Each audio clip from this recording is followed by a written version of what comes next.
Ayan mga kalaring, ito na yung last day na ipakita ko yung puno na kinain na ang mga dahon ng baby caterpillars. Welcome to Laro Seedless Channel. Ayan mga kalaring, good morning ulit. Dito tayo sa third day natin na sinubaybayan yung ating mga baby caterpillars. So, puntahan natin yung puno o yung halaman na kung saan inubos na nila yung dahon. So ito na ngayon ang itsura nung puno na yun na kinain na nila yung puno na kung saan madami sila at kinain lahat ng mga dahon. So ito na ngayon ang itsura na. Ayan. So totally wala na talaga siyang dahon. Mga stem na lang na green. Ayan, kalbong-kalbo na. Pero hindi ko alam kung meron pa dito. May natira. Pero parang wala na eh. Wala na sila. Ayun oh. May nakita ba kayo? Ayan. Pero ako parang wala na akong may nakita. Ewan ko ito. Ano ba yan? Pero wala din eh. Tsaka yung pinakalas na dahon na dito sa ibaba na tiningnan ko dito. Dito sa likod na to ay madami pa sila noon. Ngayon wala na talaga sila. So ang tanong, saan kaya sila pumunta? Saan kaya sila naglipat bahay? Ayan, so diba? So mainit ngayon kaya magandang maglaba at magsampay para matuyo. So ayan po yung ating third day ng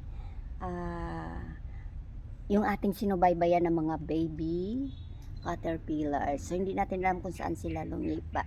So ayun lang. Wala pa naman akong may nakita banda rito na parang may kumakain dito. Wala pa naman. So hindi natin alam saan sila lumipat.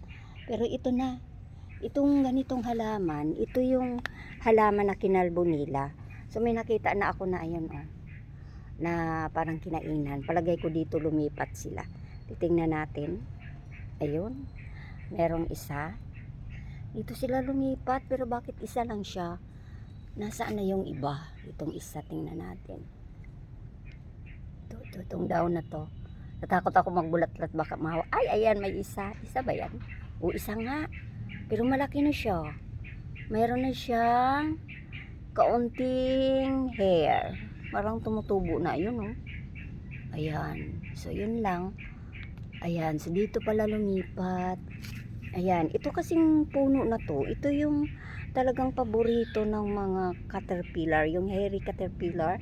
Usually ganitong halaman ang nakikita ko na kung saan kinakain talaga nila. Hindi ko alam kung anong pangalan ng halaman na to. Basta paborito yan ng mga hairy caterpillars. Doon sila nangingitlog, and then pag nangitlog yung mother, naiwan yung mga eggs niya, and sila yung umuubos ng yung mga eggs na yun na tawag nito yung mga eggs na yun na magiging na siya mag-hatch, and then lalabas na yung mga baby caterpillar. Sila yung umuubos ng ganitong dahon. Ayan, so ano yan, hindi naman yun caterpillar, no? Ibang insekto, pero hindi yan nangangain ng dahon. So ayun lang mga coloring. Pero tayo kami isa pa dito oh. Ayun oh, na ganito ding halaman ito oh. Pero parang wala na nga rin tong dahon. Ayan, siguro yung nandito, ito lang yung dalawa. Yung nandoon na kung saan buong halaman talaga ang nakalbo. Hindi ko alam kung saan sila lumipat. Kaya wala man silang mapaglipatan o wala namang halaman na next. Dito wala din. So ayan. Maraming salamat.